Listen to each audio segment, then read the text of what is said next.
Welcome to Peri-Op Academy, where we learn, care and excel.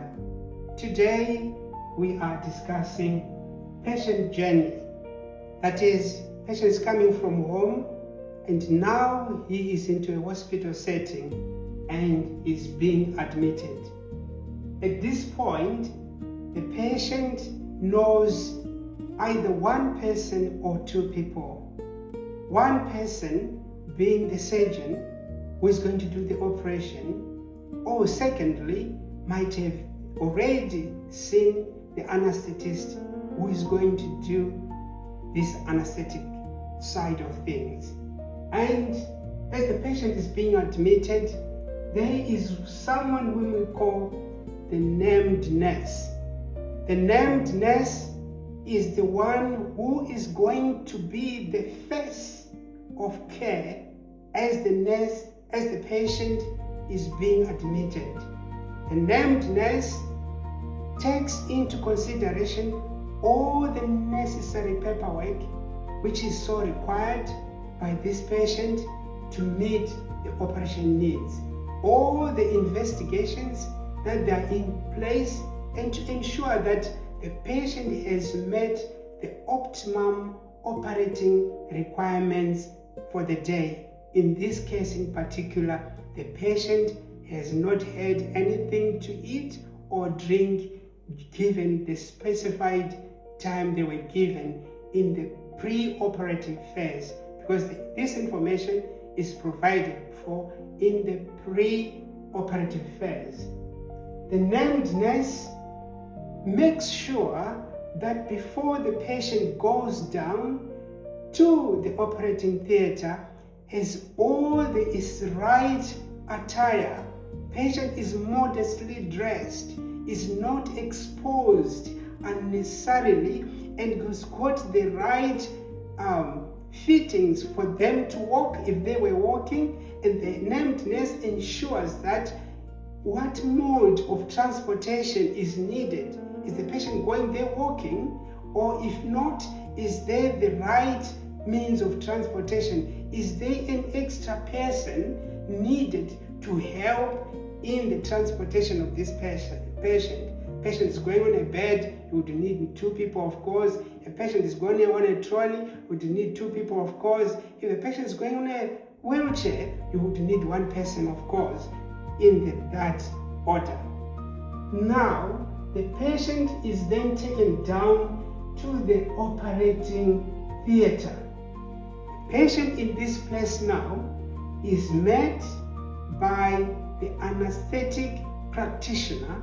In this case, it could be a nurse anesthetist, a nurse anesthetic nurse, or the ODP, who are equally one and the same. It's only the issue of another person is a nurse, another person is an operating department practitioner, but in this case, they are doing one and the same thing. It is at this stage that the patient is now identifying with another face whom they have not met. It is ideal that the named nurse and the anesthetic practitioner relate. They seem to know each other. They know each other. Even so, they have got a commonality. There mustn't be kind of this body language or whatever you might think of. There must be harmonious relationship as these two people interact in front of the patient, because the patient is overwhelmed by faces which are coming in and out. At this stage, the patient knows the surgeon, the patient knows the anesthetist, the patient knows the escort nurse or the named nurse, the patient knows the anesthetic practitioner. So the operating department practitioner or the anesthetic nurse goes through the same list again to make sure that the patient is fully cared for. All the nitty-gritties which are needed to be in place are really in place.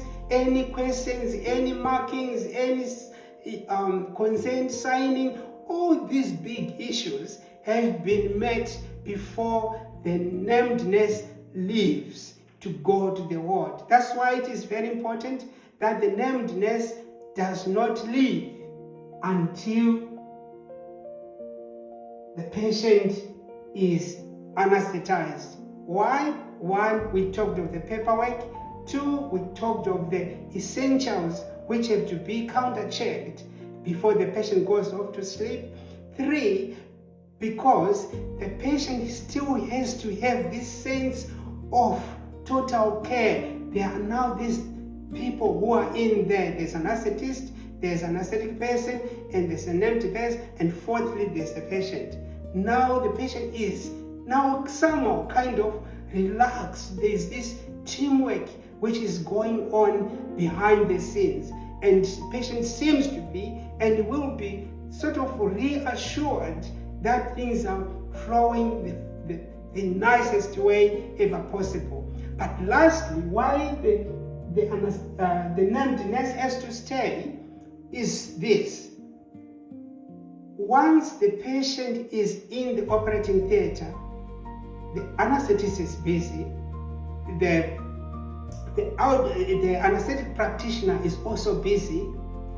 When the patient goes off to sleep or at induction of anesthetic, this is what we call take off. Take off, just imagine a pilot in a plane starting to take off.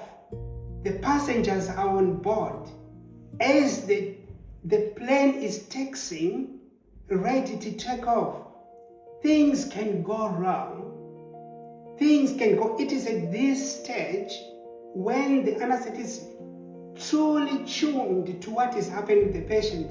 The anesthetic practitioner is equally tuned to what is happening on the patient.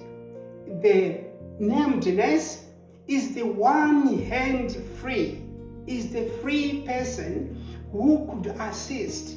For example, if there were to be an anesthetic anaphylaxis, an anaphylactory direction, or a difficult airway, or any other thing whereby these two anesthetists and the anesthetic practitioner cannot leave the patient, the named nurse is the link who would come out, shout for help, or even be an extra person to say, give me that, because it is a situation where you need all hands on board. So it is important the named nurse does not leave the patient while not yet anesthetized. Wait until anesthetized and is given the green light to say, oh wow, thank you so much, we are okay, the next stage follows. Then the named nurse leaves in a very quiet, organized way. Thank you for watching. Thank you for paying attention. Next is a very exciting topic where we are going to discuss pulse oximetry. In the following discussions, we will discuss now the monitoring of the patient as the patient journeys throughout theater back to the ward. But a first point of call is pulse oximetry. How does it work?